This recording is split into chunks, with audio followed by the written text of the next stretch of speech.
Assalamualaikum warahmatullahi wabarakatuh. Perkenalkan, saya Nashwa Alia Zahra dengan NIM 100111282126114. Saya berasal dari peminatan Administrasi Kebijakan Kesehatan, jurusan Kesehatan Masyarakat, Fakultas Kesehatan Masyarakat Universitas Sriwijaya. Dan pada kesempatan kali ini saya akan membuat video materi mengenai penggunaan logistik obat, yang mana ini merupakan penugasan dari mata kuliah Manajemen Logistik yang diampu oleh Bu Siti Halimatul Munawaroh SKM MKM. Oke, baik. Pada kesempatan kali ini saya akan menjelaskan mengenai penggunaan logistik obat dan akan dimulai dari pengertian penggunaan logistik obat. Adapun definisi yang diketahui dari penggunaan logistik obat ini sendiri merupakan serangkaian kegiatan yang terencana dan juga terintegrasi untuk memastikan ketersediaan obat itu tepat dan juga dalam jumlah yang tepat, pada waktu yang tepat, dan pada tempat yang tepat. Nah, di mana juga ini mempertimbangkan biaya yang terjangkau dalam pembeliannya. Penggunaan logistik obat juga merupakan suatu proses yang terencana untuk mengelola aliran obat dari titik produksi hingga ke pasien. Sehingga hal ini penting untuk memastikan ketersediaan obat yang tepat, berkualitas, dan juga terjangkau bagi masyarakat, terkhusus bagi pasien dan masyarakat di sekitarnya. Adapun tujuan dari penggunaan logistik ini, yang pertama adalah menjamin keamanan dan juga efektivitas dari obatnya, kemudian juga meningkatkan ketersediaan obat yang esensial. Kemudian tujuan yang lainnya adalah memastikan penggunaan obat ini menjadi penggunaan obat yang rasional pada pasien, juga mengurangi pemborosan obat, dan juga meningkatkan efisiensi dan efektivitas biaya atau cost effectiveness dalam pengadaan dan juga penggunaan obat. Kemudian terkait penggunaan obat rasional, ini merupakan salah satu faktor yang menentukan keberhasilan dalam pelayanan kefarmasian. Dan tentunya penggunaan obat yang rasional ini juga memiliki standar dan pengertian sendiri menurut WHO, di mana penggunaan obat rasional ini merupakan memastikan pasien menerima obat dengan dosis yang tepat untuk kebutuhan klinis dalam dosis yang memenuhi kebutuhan dalam jangka waktu yang ditentukan dan juga dengan biaya yang terjangkau untuk individu dan juga masyarakat di sekelilingnya. Dan hal ini memerlukan kolaborasi yang sinergis antara pelayanan medik, dokter, dan juga dari pihak farmasi klinik, yaitu apoteker. Adapun indikator penggunaan obat rasional, terdapat dua indikator untuk melakukan monitoring dan evaluasinya. Yang pertama itu adalah indikator inti yang terdiri dari indikator peresepan, pelayanan, dan fasilitas. Kemudian untuk indikator tambahan itu melihat dari yang pertama rata-rata jumlah item obat per lembar resep. Nah, indikator rata-rata jumlah item obat per lembar ini bertujuan untuk mengetahui terjadinya polifarmasi atau tidak. Polifarmasi sendiri adalah pemberian obat untuk satu diagnosis lebih dari 2 item obat. Kemudian polifarmasi bisa disebabkan oleh banyak faktor, ya, diantaranya adalah yang pertama keraguan atas penetapan diagnosis oleh dokter, kemudian juga keinginan pasien untuk mendapatkan obat yang lebih banyak meskipun tidak diperlukan. Kemudian yang kedua adalah presentasi peresepan dengan nama generik, di mana kebijakan obat generik sendiri adalah salah satu kebijakan untuk mengendalikan harga obat, di mana obat dipasarkan dengan nama bahan aktifnya. Nah, kebijakan obat generik ini sering mendapat hambatan dari para dokter karena keraguan mutu produk dan juga hasil dari pemeriksaan mutu, dan informasi-informasi mengenai obat generik harus selalu dikomunikasikan kepada pemberi pelayanan. Kemudian persentase peresepan dengan antibiotik. Nah, indikator ini juga bertujuan untuk mengukur penggunaan antibiotik. Kemudian juga karena penggunaan antibiotik ini diberikan untuk pasien yang terindikasi infeksi oleh bakteri, sehingga penggunaannya harus tepat. Kemudian yang selanjutnya adalah presentasi peresepan dengan suntikan atau injeksi, di mana hal ini untuk mengetahui kecenderungan penggunaan injeksi pada pasien.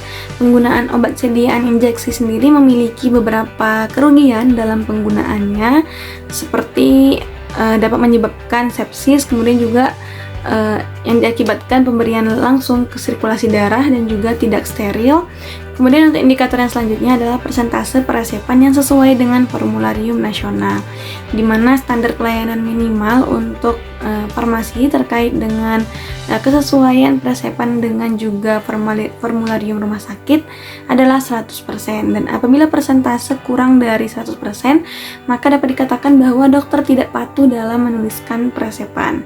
Begitu pula dengan batas minimal kesesuaian peresepan dengan formularium rumah sakit yang diatur oleh peraturan WHO tahun 1993 dalam Selected Drug Use Indicators, yaitu 100%.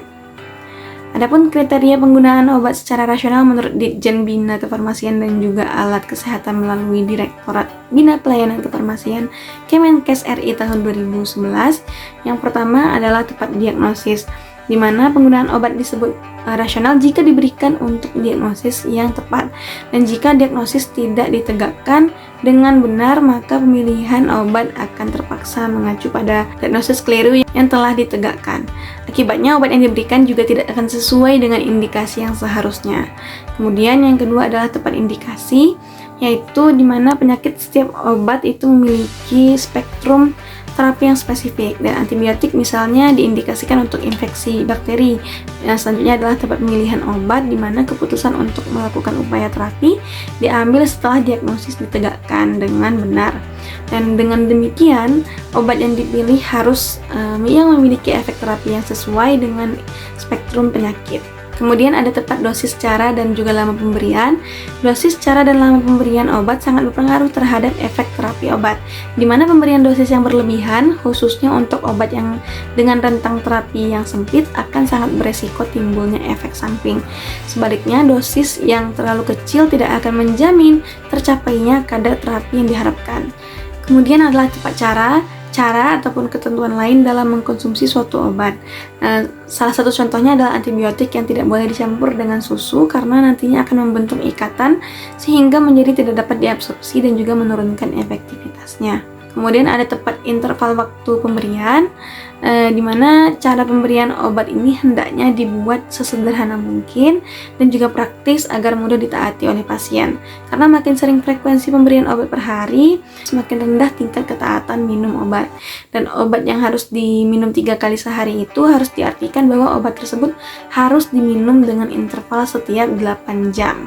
Kemudian ada tepat lama pemberian. Lama pemberian obat harus tepat sesuai penyakitnya masing-masing. Contohnya untuk penyakit tuberkulosis dan juga kusta, lama pemberian paling singkat adalah 6 bulan. Kemudian yang selanjutnya adalah waspada terhadap efek samping, di mana pemberian obat menimbulkan efek samping dan juga efek yang tidak diinginkan yang timbul pada pemberian obat dengan dosis terapi, dan juga disesuaikan jika terdapat alergi terhadap obat tertentu. Kemudian tepat penilaian kondisi pasien, di mana respon individu terhadap efek obat sangatlah beragam. Obat seperti teofilin dan juga aminoglikosida, di mana pada penderita dengan kelainan ginjal, pemberian aminoglikosida sendiri sebaiknya dihindarkan, dan obat yang diberikan harus efektif dan juga aman dengan mutu yang terjamin, serta tersedia setiap saat dengan harga yang terjangkau untuk efektivitas dan juga keamanan, serta digunakannya obat-obat dalam daftar obat yang esensial. Obat perlu diproduksi oleh produsen yang menerapkan CPOB atau cara pembuatan obat yang baik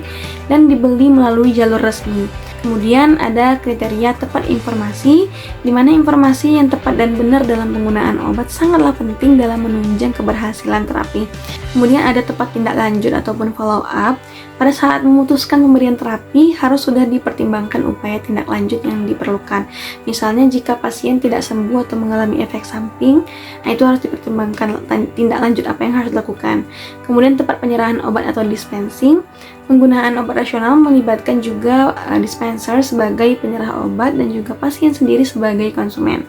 Pada saat resep dibawa ke apotik atau tempat penyerahan obat di puskesmas, apoteker ataupun asisten apoteker menyiapkan obat yang dituliskan resep pada lembar resep, dan dalam menyerahkan obat juga petugas harus memberikan informasi yang tepat pada pasien. Pasien patuh terhadap perintah pengobatan yang dibutuhkan, maka penggunaan obat akan semakin rasional. Oke, baik, demikian materi yang dapat saya sampaikan mengenai penggunaan logistik obat dan juga penggunaan obat secara rasional. Mohon maaf atas segala kesalahan dan terima kasih atas perhatiannya. Wassalamualaikum warahmatullahi wabarakatuh.